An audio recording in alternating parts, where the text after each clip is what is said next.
Shabbat Shalom, friends.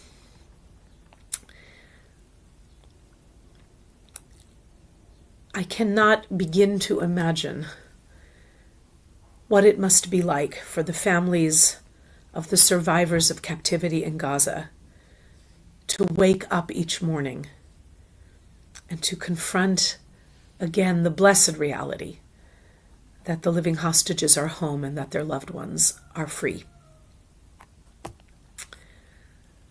They must be in disbelief. And it gives me such chills to think about when that realization must wash over them each day. I know what it feels like for me, thousands of miles away. But this is our family, and the Jewish people is one body, one soul. We know that especially from this week's Parsha. When Abraham and Lot separate, they are still one family. We know that because right after this year's section of reading, Lot is taken captive during the War of the Five Kings. Abraham had pitched his tent and built an altar to God in Hebron. He's a picture of domestic and religious calm. But word reaches him that Lot has been swept up and taken hostage. Abraham the Hebrew becomes Abraham the battle commander. Genesis 14, verse 14, when Abram heard that his kinsman had been taken captive, he mustered his retainers born in his household and went in pursuit. At night he and his servants deployed against them and defeated them. He brought back all the possessions. He also brought back his kinsman Lot and his possessions and the women and the rest of the people. That image of Abram springing from his place of comfort to rescue his nephew, it has the sense of a swashbuckling fairy tale. The action is swift, decisive, and utterly successful. It rarely works that way in actuality, but for more than 30 centuries, we've looked to Abram's courage as the basis for the Jewish value of Pidyon Shavuyim, the redemption of the captives.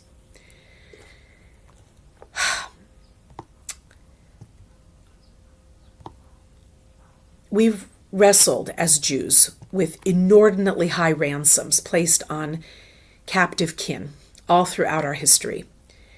It was so common that it said that Jewish communities regularly maintained funds for redeeming captives of wars, pirates, gold-hungry emperors, feudal landlords, and tax collectors. The debate over how much or whether to pay ruthless kidnappers is an old one. The rabbis of the Talmud assert that redeeming captives must not be done if the price is ruinous to the community or if it would simply encourage similar acts. But the Middle Ages brought us Maimonides, and he declared, the redeeming of captives takes precedence even over the feeding and clothing of the poor. Why? For not only is the captive included in the generality of the hungry, the thirsty, and the naked, but his very life is in jeopardy. He who turns his eyes away from redeeming the captive transgresses the commandments, you shall not harden your heart, nor shut your hand, you shall not stand idly by the blood of your neighbor, you shall love your neighbor as yourself, and many similar admonitions. In summary, said the Rambam, there is no religious duty greater than the redeeming of captives.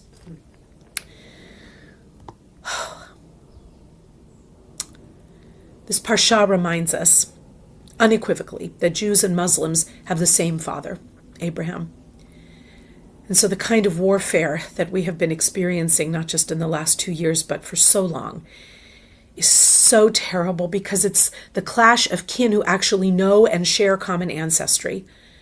And it is the furthest thing from a swashbuckling fairy tale. But I am so grateful to be part of a people that values life and the redeeming of our people and our children over everything. Many of you may already be familiar with It's an extraordinary book by the freed hostage Eli Sharabi. It is called Hostage. When he was released, he discovered that his entire immediate family was destroyed. He does, thank God, have some family members left, but his wife and children are gone. He's written a beautiful book with simple language that says so many profound and wise teachings for our time.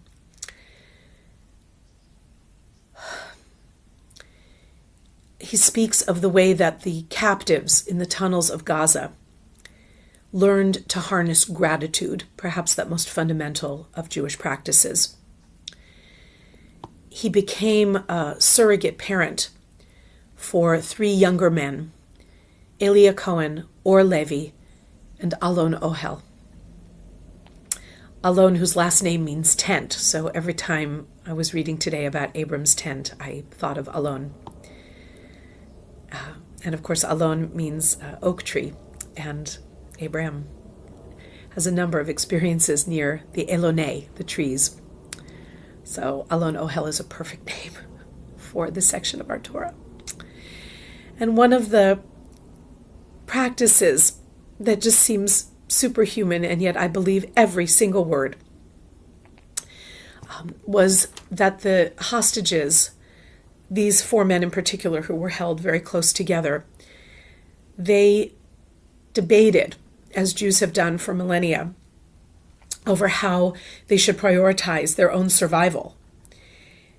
And one of the discussions was, of course, that because each of them was starving and their own lives were important, they should each make the decision that was best for their own survival and eat what little food was available to them when they could. But one day, Alon Ohel refused a piece of fruit, telling his captors, "If it's not for everyone, then I'll pass. Thank you very much." The terrorist said, "Bravo." And the other 3 men realized that they had defied the logic of their captors. Eli Sharabi wrote, "From that moment on, we followed Alon's lead, despite the hunger and the temptation. Whenever they offered us something to eat separately, we turned it down."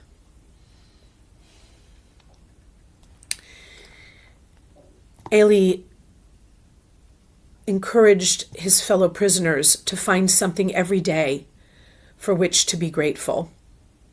One of the hostages was an ultra-Orthodox Jewish man who would lead the Birkat HaMazon, the grace after meals. Some of them didn't know it, but they learned it.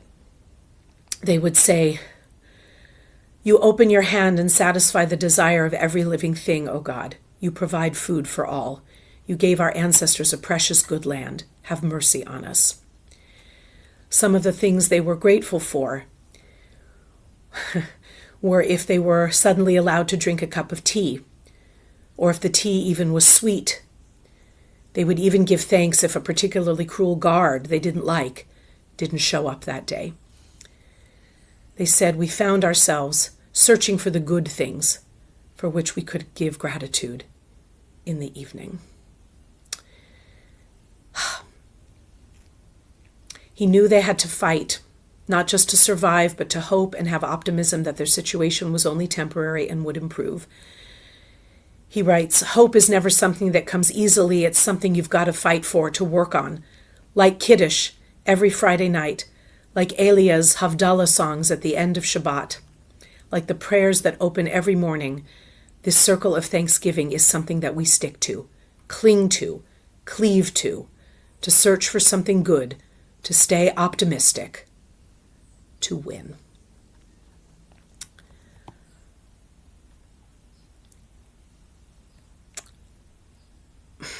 I encourage you to read Eli Sharabi's book.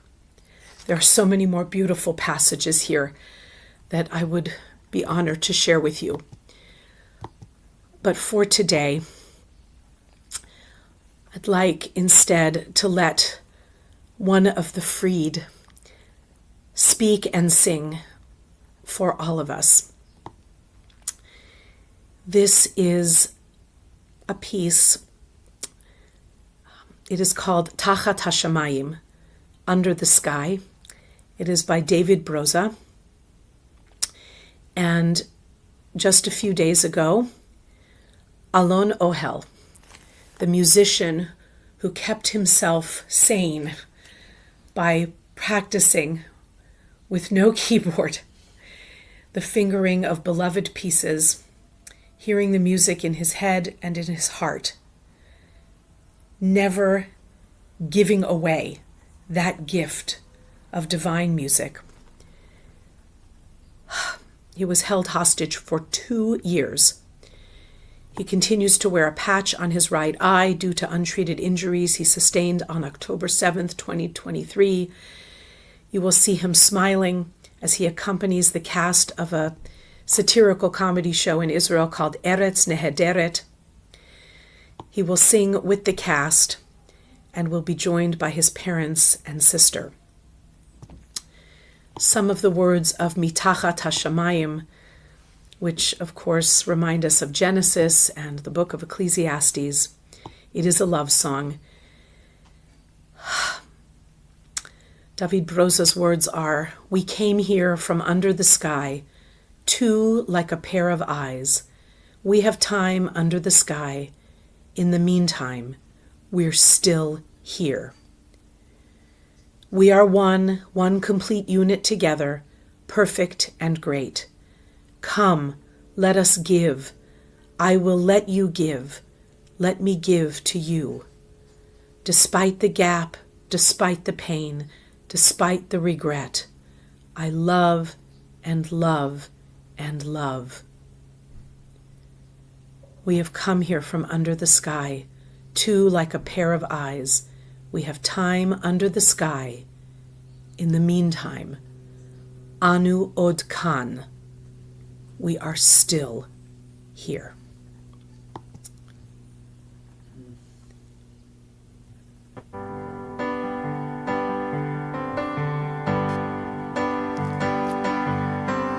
באנו לך מתחת לשמיים, שניים כמו זוג עיניים.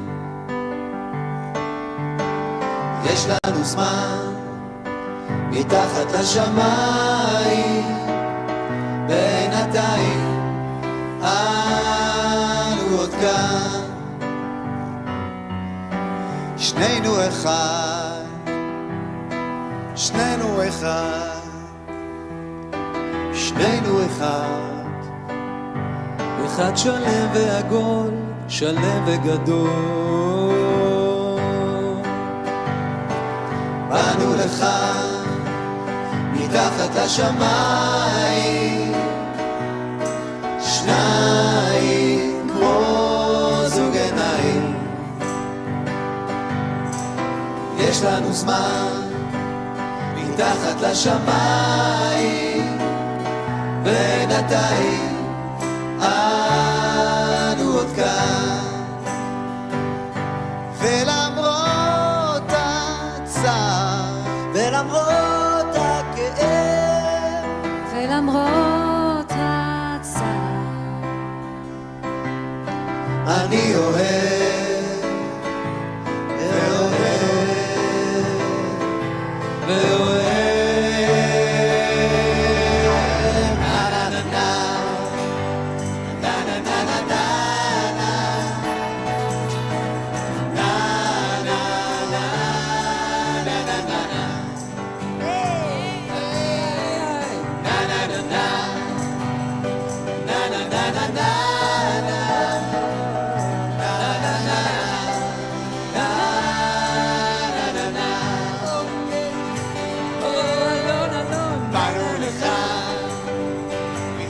השמיים, שניים כמו זוג עיניים.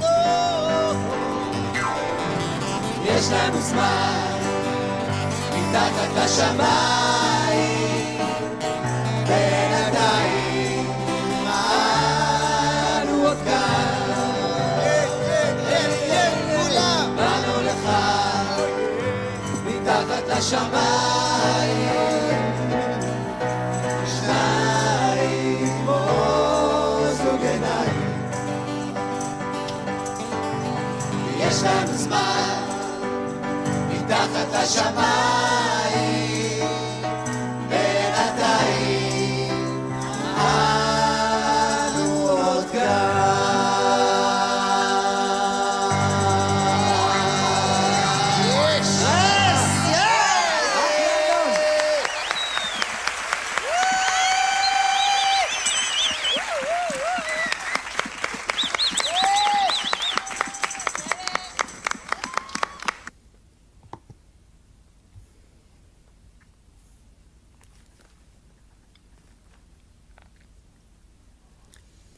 Anu Odkan. We are still here. Shabbat Shalom.